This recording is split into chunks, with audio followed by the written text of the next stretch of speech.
Hey guys, welcome back. Fishing 101 The Basics. I had somebody asking me how I set up my bait caster, so today that's what we're going to do. Stick with me.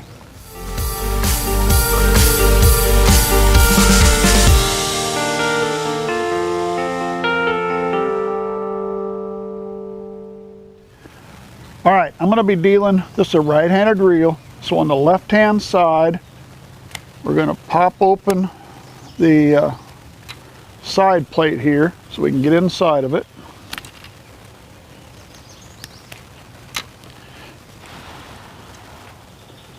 All right, now inside we have a braking system. This happens to have 4 pins, and you push them in, pull them out, depending to set them or not set them. Some of these will have 6, this has 4.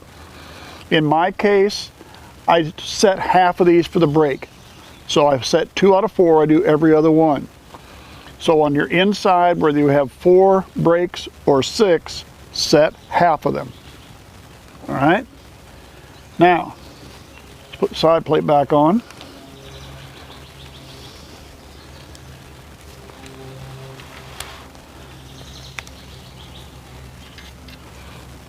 All right. Now on the outside, you'll have a minimum to maximum, or you may have a 0 to 10. Here again, I set it right in the middle. So I'm setting it, both braking systems, inside and outside, I'm setting them both at, let's call it 50%, or right in the middle. That'll be good enough to get you through about anything you're going to be doing. All right, now let's flip this thing over. And now we're going to be on the other side, and we've got our knob on the other side. Now is when we're going to control the rate of drop on our lure here. All right, I got to move a little farther away so I can show you this. We have the knob, and what we want to do is regulate the drop of the lure. Let me show you. I've got it a little loose. Get this where you can see it. And as you watch the lure, how fast it drops. It's dropping way too fast. You don't want it to do that. So what you do is take the knob on the side, tighten the knob up just a little, push the button. Now you see I tightened it too much, it's not even moving, so I'm going to loosen it just a tad. There it goes, real slow.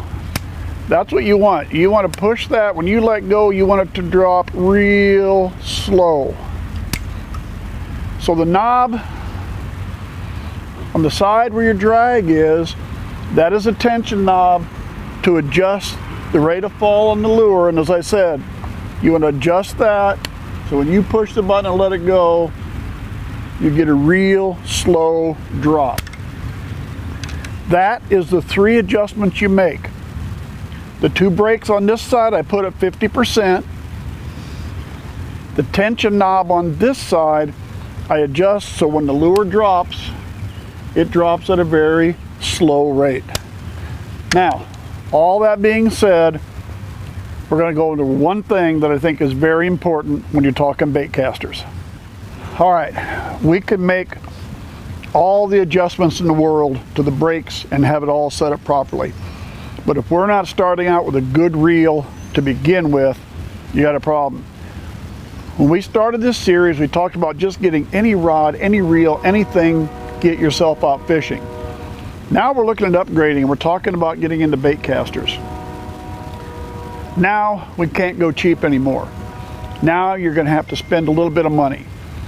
You buy a $30, $40, $50 bait caster, you're probably going to be unhappy. You're probably going to get frustrated. It's just not going to work properly. Let me show you what I've purchased, what I like, and I still didn't spend a lot of money as long as you're willing to look for sales. This is a Lew's Laser Pro. Now there's some people are going to tell you that's still not a good reel, but most of those people are throwing $200 and $300 reels. A Lew's Laser Pro at one point in time was sold specifically at Cabela's. It was made for them. Now Bass Pro has since purchased Cabela's, so that's changed some. When I bought this reel was $129 list. I found it for $79. I actually have 3 of these. All 3 of them I purchased for $79. Today I've noticed, looking at Lew's site, the Laser Pro is still made.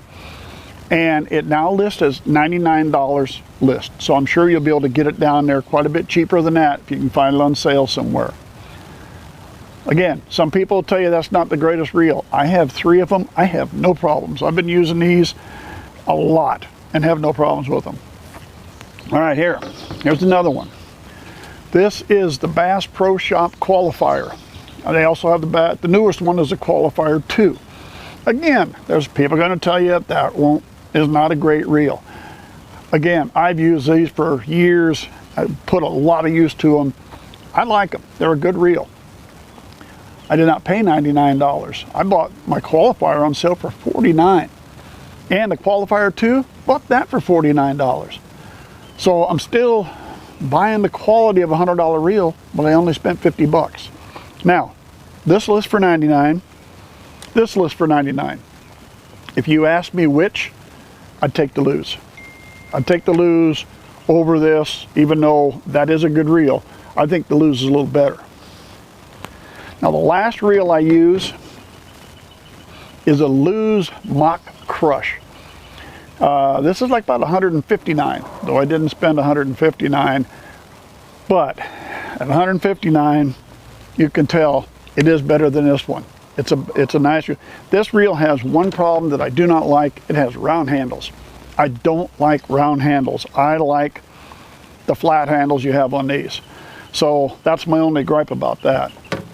But the key is, if you're gonna go bait cast, you can't go cheap. If you go cheap, you'll regret it. And you know, if you're going to a spinning reel, an underspin, yeah, 40, 50, 60 bucks buys you a pretty decent spinning reel. But when you're getting into bait casting and you see those $39.99 or $49.99 reels, don't do it. If you can't afford $100 for one of these, then wait till they're on sale. But no matter how you adjust them, you can set all the brakes right, you can have it all adjusted properly. I think if you go with a cheaper reel, you're going to have a problem and you're going to regret it. So real simple, inside brake, outside brake, set them at 50%, tension knob, adjust it until you have that lure falling very slowly, and then just go out and practice. Thanks for sticking with me. Subscribe to our channel if you would. Hope to see you here next week.